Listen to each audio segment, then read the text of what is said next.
Alright, so this is going to be part 6 to What If Deku Had Divine Dividing. So with that being said, let's just roll the intro. Treat a bad bitch like she average. I'm a savage, little hoe, what you want, do? I'm about cash if the wild fast. I'ma get that little nigga by any means. So quick thing before we get into this What If, I would like to say that those kind of videos that I've been uploading recently, those kind of like edits or mashups that I've been doing of different anime intros, those are not going to replace, these What Ifs. Those are just small edits I do in my free time.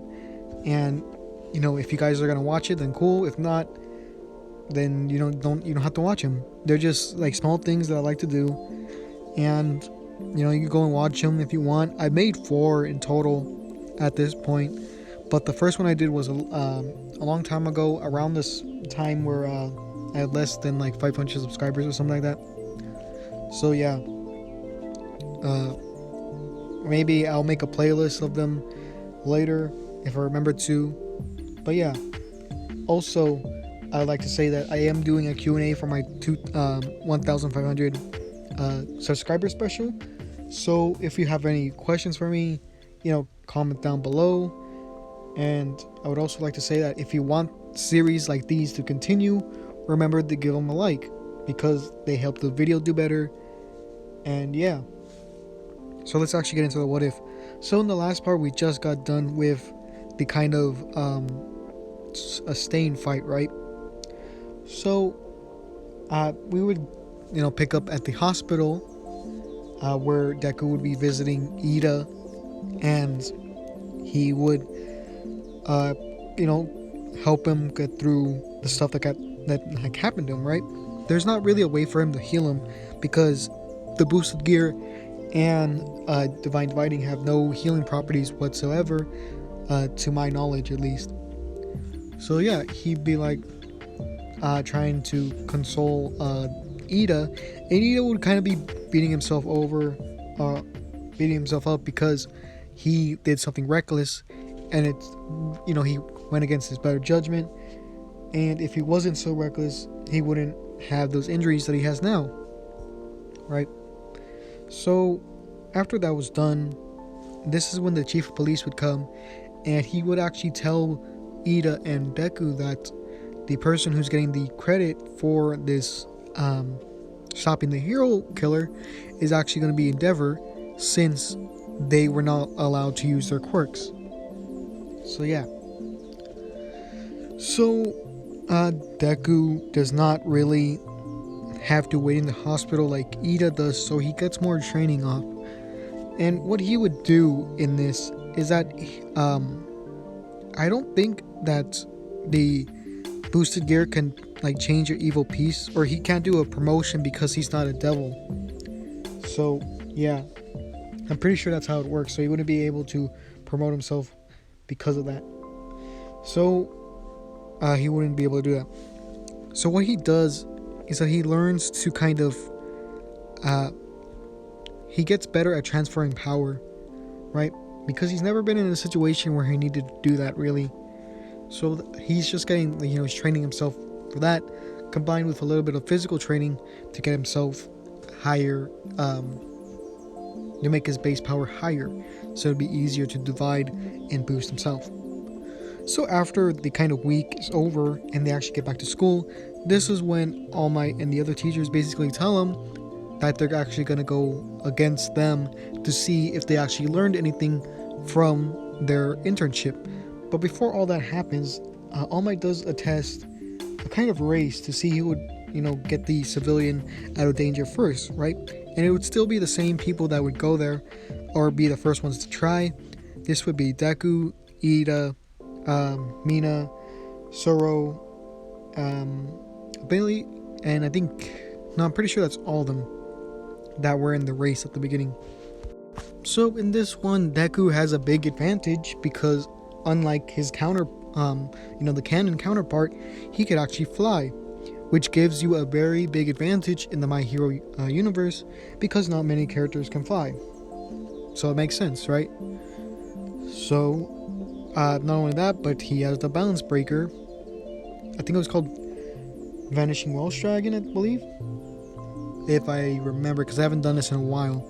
So yeah, he would basically get to All Might first, because he wouldn't really need, there would be no obstacle for him, because the kind of pipe, that kind of area where they're going or where they're racing is pretty easy for him to get over everything, since it's not that high, and he would be the fastest out of all of them due to the kind of ways that the balance breaker works.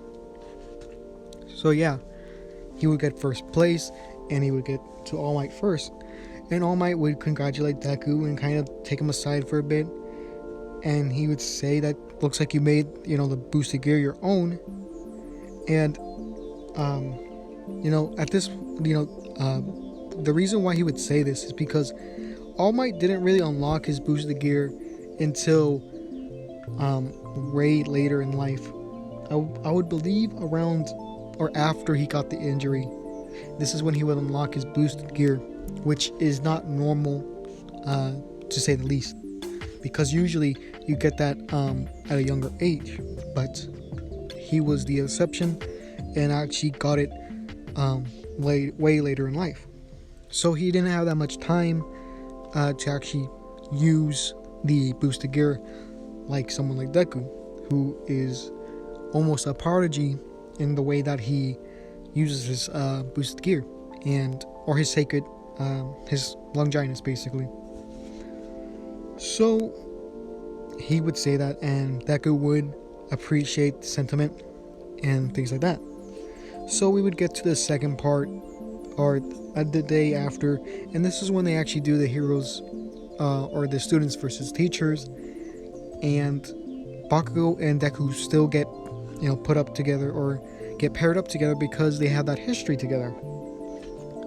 So Deku and Bakugo, we go into that abandoned or that test city, and as they're kind of walking around, this is when All Might actually jumps through and lands in the middle of the street, and both of them run and go in an alleyway.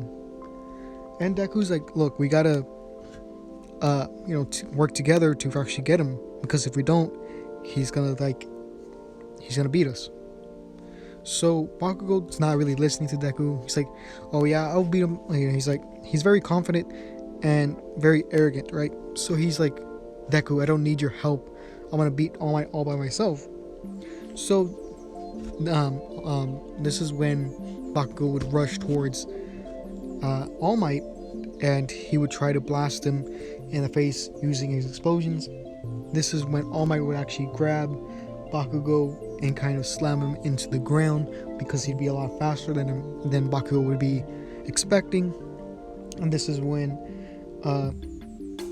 Deku would come in and shoot him with a dragon shot, and and All Might would block it, pushing him back a little but not really hurting him.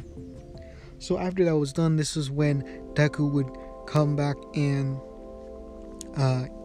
grab Bakugo and go back and hide to come up with a different plan. So what Deku says is that he's gonna boost, right?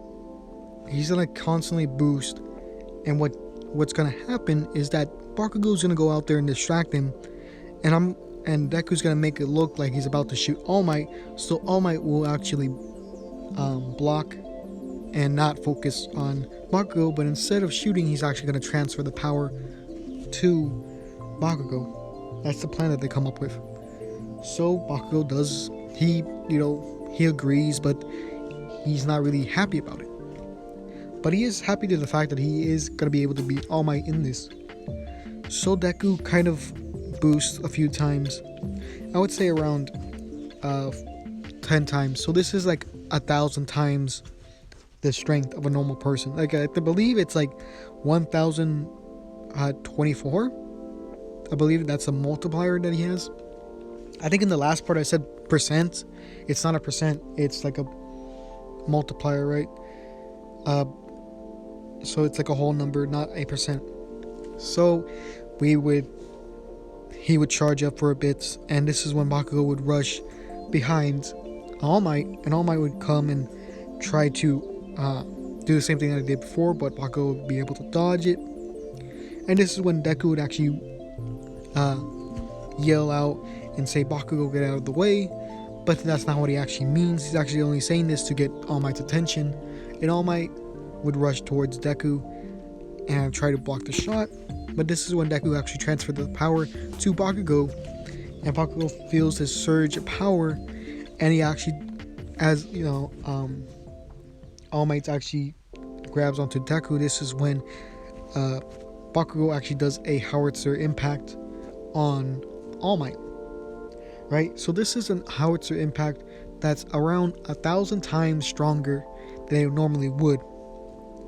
So I would say this actually knocks out All Might. Right? And all the power that Deku had at the time was transferred to Bakugo. So his kind of his armor has like maybe one crack on it, but not really too deep. It's like a small kind of crack, kind of all over, but it slowly regenerates, so it doesn't really matter too much. So with that being done, he would wrap around the tape. I believe they still had the tape at the time, so he would wrap around the tape around All Might, and they would actually win. So after that was done, Deku would know that All Might kind of has that time limit, so he would take Bakugo and rush him out of there so he wouldn't see. And a few moments later, this is when All Might would actually regain consciousness, and he would kind of smile, knowing that the future was safe because there are very strong students that are still out there. So Bakugo actually he's more accepting of Deku, since he could make Bakugo stronger with that kind of transfer of power. So, and you know, if Deku isn't a person who wants to take all the glory and was willing to give, you know, Bakugo the kind of final shot. So Bakugo kind of warms up to Deku, not in like a friendly way, but he like tolerates him now, because before he really despised him because of their kind of history together. I believe that's how it was in this What If. I'm not sure though. So yeah, this is going to be the end of the video. I know this is shorter, but this is kind of the transitional period between this and the movie. So yeah, I hope you guys enjoyed this, and remember, leave a like and so on and so forth. So yeah, this is going to be the video. So yeah,